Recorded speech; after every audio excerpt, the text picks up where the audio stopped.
나열이 되어 있습니다. 특히 그 가운데 중요하게 언급되는 것이 레위인들이 이제 없어서 에스라가 특별히 추가로 레위인들을 이렇게 모집해서 데리고 오는 내용이 상세히 기록되어 있습니다. 어떻게 보면 되게 간단한 내용이죠. 사람들 소집해서 데려온 이야기. 그들이 누가 왔는가라는 이름을 그냥 이렇게 쭉 나열해 놓은 그런 사건인데, 이게 왜 성경에 이렇게 상세하게 기록을 해야 될 만큼 중요한 일인가, 이런 질문을 던져볼 수 있겠죠. 여러 차례 우리가 살펴본 내용입니다만 성경에 자주 나오는 것 중에 하나가 족보입니다. 족보는 사실은 읽는 사람 입장에서는 되게 지루해요. 누군지도 모르는 사람, 읽기도 어려운 사람들의 이름을 계속 이렇게 읽어야 되는, 이걸 굳이 성경에 이렇게까지 적어놓은 필요가 있을까? 성경은 되게 함축적인 책이고 엄청나게 많은 그런 이야기들도 다 줄여서 이렇게 한 문장으로 때로는 이렇게 요약하고 넘어가기도 하는 그런 책인데, 이 아까운 지면을 할애해서 이 사람들의 이름을 굳이 나열하는 것이 무슨 의미가 있는가라는 생각을 할 수 있죠.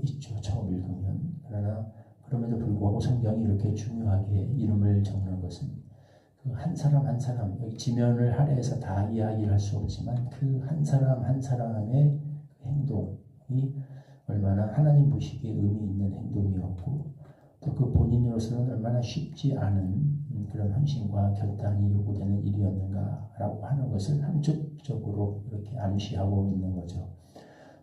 특별히 이 귀환한 사람들의 이야기도 그렇습니다. 에스라의 경우도 그렇고, 느헤미야의 경우도 그렇고, 이 귀환한 모든 사람들이 다 동일하죠. 이것도 여러 차례 한 이야기입니다만, 바벨론을 떠나서, 페르시아를 떠나서 이스라엘로 귀환한다고 하는 것이, 예루살렘으로 돌아온다고 하는 것이 얼마나 쉽지 않은 일이었겠는가라고 하는 겁니다. 사람이 평생을 바쳐서 읽어놓은 삶의 터전, 그거를 하루아침에 싹 정리하고 전혀 앞길을 알 수 없는 새로운 곳으로, 물론 이 예루살렘이 이들의 고향입니다만은 그건 하나님의 부르심 안에서의 그런 것이고, 이미 이들은 바빌론에 오랜 세월 동안 정착해서 다 그곳에 이제 삶의 터전을 확보한 사람들이죠. 그걸 다시 다 리셋하고 싹 지워버리고 떠나서 이곳으로, 아무것도 보장되지 않은 이곳으로 온다라고 하는 건 참 쉽지 않은 결정이었을 겁니다. 우리는 주로 에스라, 그래도 여호수아, 예수아 이런 사람들, 학계, 느헤미야 이런 굵직굵직한 인물들은 그래도 성경책이라도 있어서 우리가 알지만 이 사람들만 볼 게 아니죠. 그 위에 수많은 사람들의, 보이지 않는 곳에서 수많은 사람들의 동역과 헌신이 같이 필요했습니다. 그러니까 우리가 이름만 들어도 알 수 있는 유명 인물 외에도 오늘 본문만 해도 그렇습니다. 많은 사람들이 왔지만 또 보니까 중요한 사람들이 없었어요. 레위인들이 없었습니다. 레위인들이 없으면 이 성막에서 제대로 하나님을 섬기는 일이 돌아갈 수가 없죠. 이 사람들이 꼭 필요했습니다. 레위인들을 그래서 다시 설득해서 데리고 오는 문제, 이것도 굉장히 쉽지 않은 문제였습니다. 레위인들은 특히나 더더욱 불안한 사람들이에요. 왜냐하면 이 사람들은 자신의 생계를 가지고 있지 않은 사람들이기 때문에 생계를 정말 나머지 12지파들이 책임져줘야 되는 사람들이었고, 그게 굉장히 불안하죠. 내가 가서 내가 하는 것이 아니라 이건 남의 손에 의지해야 되는 것이. 실제로 우리가 느헤미야서를 보면 레위인들의 이 생계 문제가 제대로 지급되지 않아서 레위인들이 다 자기 생계 문제 때문에 전국으로 뿔뿔이 흩어져 버린, 그래서 레위인이 결핍이 되는 이런 사태가 느헤미야서에도 기록이 되어 있는 것을 볼 수 있죠. 이 사람들이 아마 그런 점에서 더 배가로 불안했을 겁니다. 그래서 처음엔 리스트에 빠졌겠죠. 그들을 가서 설득하고 이들이 오도록 하는 문제가 여기 성경에는 간단하게 기록되어 있지만 굉장히 쉽지 않은 작업이었을 거예요. 많은 하나님 앞에서 기도와 고민이 있었을 겁니다. 그래서 본문에 보면 여기 하나님의 선하신 은혜, 내일 본문에도 특별히 그게 더 잘 나오는데, 이런 것들 보면 하나님의 선하신 손이 이들을 인도했다. 하나님의 은혜로, 이 귀환한다는 역사 자체가 놀라운 하나님의 역사였고 하나님의 은혜를 주셔서 가능한 일이었다라는 게 성경 전체에 기록이 되어 있습니다. 하나님의 놀라우신 은혜, 또 간절한 기도, 또 각사 당사자들의 하나님 앞에서의 결단과 희생 이런 것들이 맞물려서 이제 꼭 필요한 레위인들이 거기에 같이 가담을 했고 필요한 일꾼들이 모일 수 있었습니다. 이들이 그곳을 떠나서 결단하고 옴으로 말미암아 이스라엘 무너진 예루살렘 성전의 재건과 이스라엘의 회복 역사가 하나씩 이루어져 가게 됐던 것을 우리는 볼 수 있습니다. 모든 하나님 역사는 다 이와 같다.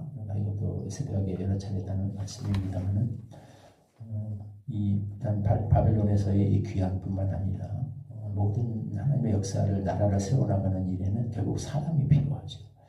그 사람이 각 사람이 하나님 앞에서 자신의 그 부르심에 영접하고 결단하고 희생하고 헌신하는 이런 과정이 필요합니다.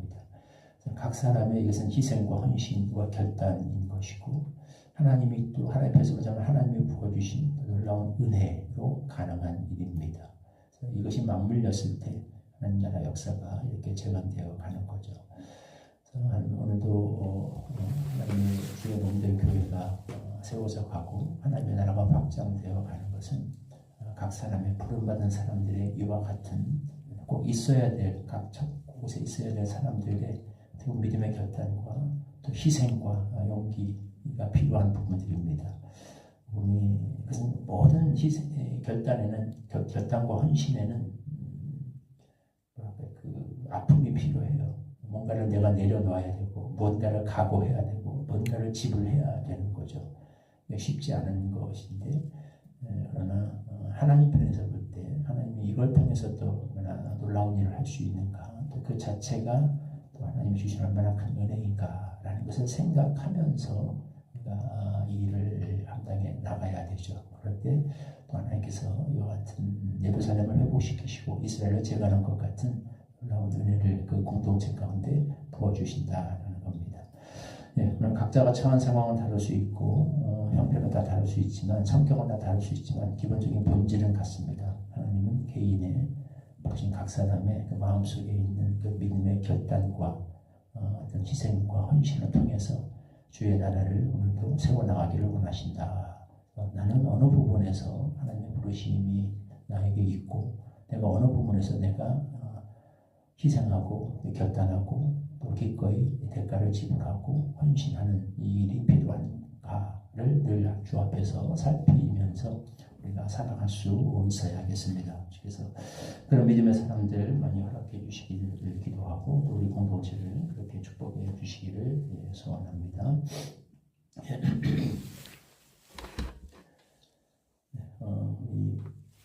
20절 말씀, 8장 20절 말씀을 같이 한 목소리로 읽겠습니다. 시작.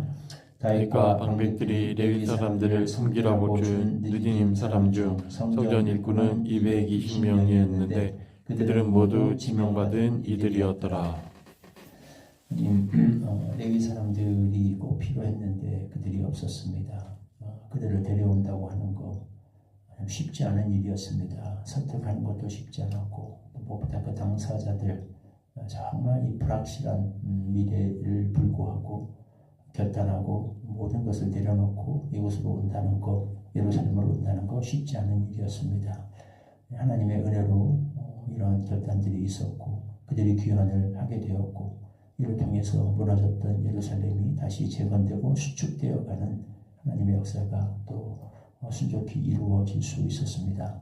하나님 나라 역사 속에는 이와 같이 하나님의 부르심에 반응하여 결단하는 사람들이 필요한 것을 우리가 다시 한번 배우고 깨닫습니다.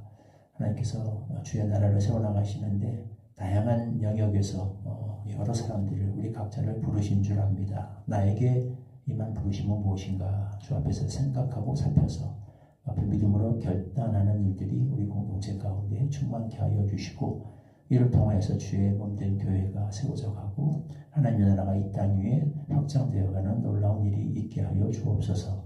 예수님의 이름으로 기도하옵나이다. 아멘. 찬송가 457장 1절 부르시고 주님 가르쳐 주시도록 함께 기도하겠습니다. 겟세마네